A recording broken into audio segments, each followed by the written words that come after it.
E agora é uma sessão que eu tava com um pouco de saudade de trazer, que é a sessão que eu recomendo alguns vídeos. E geralmente como é que funciona essa sessão, tá? São alguns vídeos que são em inglês ou são muito longos pra gente fazer react, mas são vídeos que alugaram um triplex na minha mente, que eu achei muito bom. E eu gostaria de comentar umas coisas com vocês, e daí eu recomendo que vocês vejam, né? Também pensem nisso. E é só pra gente poder ter uma conversa e tal, porque eu já percebi que um dos focos aqui do canal, e eu espero que vocês levem isso a sério, não é tanto esgotar os assuntos, eu nunca consigo esgotar nenhum assunto, mesmo quando a gente faz um ensaio sobre um assunto, eu tô sempre na superfície, né, ou um nível a mais, eu nunca tô lá no fundo do iceberg. Então, eu sempre recomendo que vocês leiam os conteúdos que eu trago aqui, que vocês vejam isso para vocês tirarem as suas próprias conclusões, ok? Esse daqui é por causa de uma coisa que eu tava bastante obcecado ultimamente, que é esse meme do Somebody Has to Do It. Vocês já ouviram isso? Eu não sei traduzir direito para português. Eu até queria que depois da gente conversar isso, vocês me ajudassem a achar uma tradução. Mas é alguém precisa fazer isso, ou alguém precisa fazer algo, a tradução em português. E o que é isso? Quando as pessoas nos Estados Unidos começaram a dizer essa frase, que é um meme, que é uma coisa que elas estão repetindo, que é basicamente assim: alguém tem que fazer alguma coisa. Quando é que alguém vai fazer alguma coisa? Quando é que alguém vai fazer a coisa? O que vem na cabeça de vocês, né, como chat? E cuidado com o que vocês digitam aí, mas eu vou esperar um pouquinho para vocês me dizerem o que vem na cabeça de vocês. Ó, alguém disse: Luigi deu o caminho, o governo não faz nada. O olhinho chorando, triste, né? Ó, revolução, pode ser. Alguém tem que pôr a mão na massa. Revolução, difícil. Luigi, dar a ordem. Tá. Então, assim, pessoal, esse vídeo da Taylor Lawrence, que, se eu não me engano, até achei, o canal dela tá cheio de vídeos legais. Eu acho que ela é uma ex-jornalista de algum veículo desses grandes nos Estados Unidos, e agora ela tem o canal do YouTube dela. Esse vídeo tá falando literalmente sobre o contexto desse meme, que nos Estados Unidos, e por algum motivo, talvez porque eu consumo muito conteúdo dos Estados Unidos, eu tive a mesma reação. O que as pessoas pensam, tá? E eu espero que o YouTube não tire o vídeo aqui, é que alguém precisa matar o Trump. É isso que as pessoas pensam. E ela até tentou dar uma sugestionada em vocês aqui quando ela botou um Trump aqui na thumbnail. Só que isso aqui é um efeito muito interessante, que é uma maneira das pessoas darem esse dog whistle, né? Falarem essa coisa sem dizer tudo e terem uma negação plausível de que é isso que elas querem. E o vídeo é bem legal porque ele tem tudo que eu gosto. Faz uma análise política, uma análise da semiótica dos memes, e também fala, enfim, da questão do Luigi, que é um Luigi Mangione, né, que é um meme que a gente já trouxe aqui. Inclusive, um dos comentários mais upvotados no vídeo dela é: alguém com o nome Mario tem a oportunidade de fazer a coisa mais engraçada nesse momento, né? Mas é um vídeo bem legal e tem um ponto específico que ela chama, que é assim: a violência institucionalizada, ela é normalizada.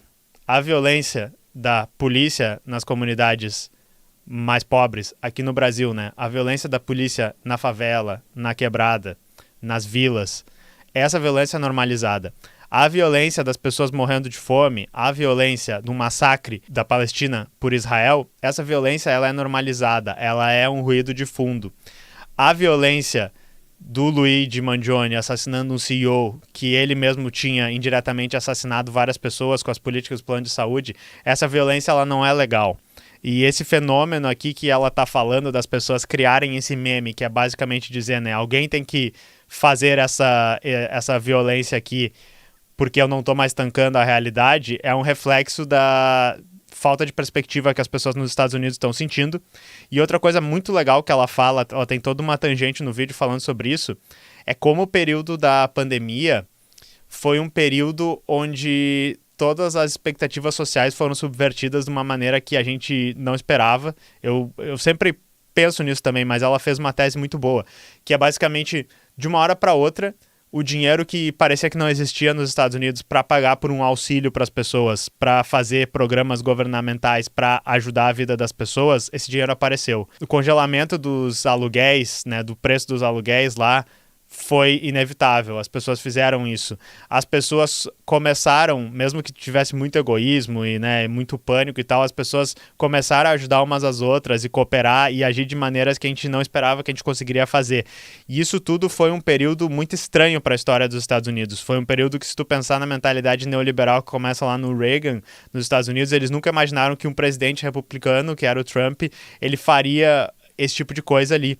E daí ela traça todo um caminho disso aí até onde a gente está hoje, demonstrando que existe uma necessidade muito grande de apagar esse período ali da história, porque foi um período em que muito pouco tempo a gente fez grandes mudanças, a gente mudou de comportamento, que é uma coisa que, se vocês perguntarem para os conservadores, eles vão imaginar assim, esse papo que vocês têm aí é muito radical, as coisas não mudam desse jeito. Se vocês perguntarem para o pessoal mais reformista, a gente não pode fazer nada, o negócio é correlação de forças, fazer aos poucos. Então, eu gostei bastante do vídeo, me fez pensar bastante, e essa é a moral aqui da recomendação de vídeos.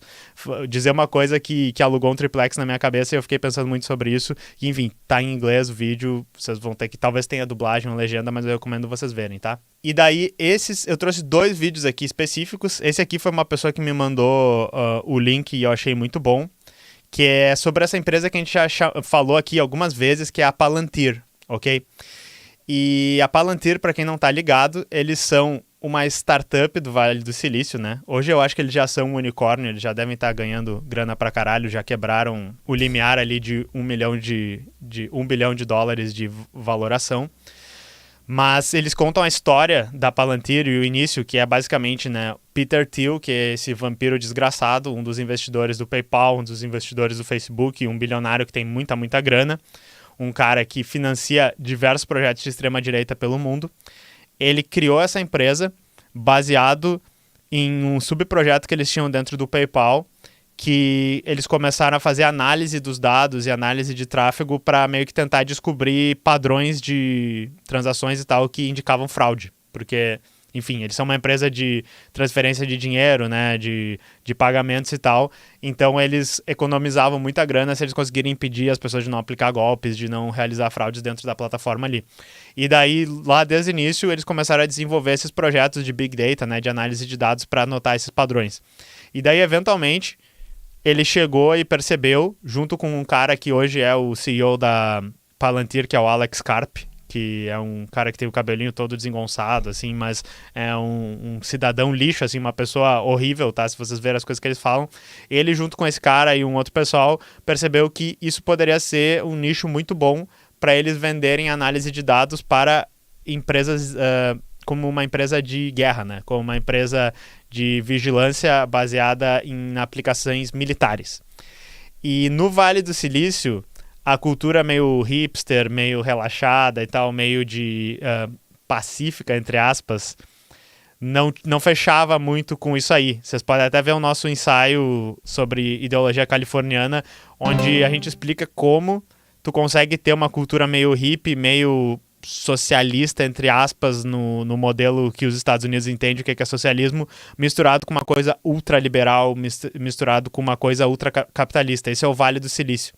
E daí ele explica como eles eventualmente conseguiram construir hoje uma das Big Techs, uma das grandes empresas dos Estados Unidos. E o que eles fazem? Eles fazem software para guerra, eles fazem software de vigilância, eles fazem software para descobrir onde vocês estão e matar vocês, tá ligado?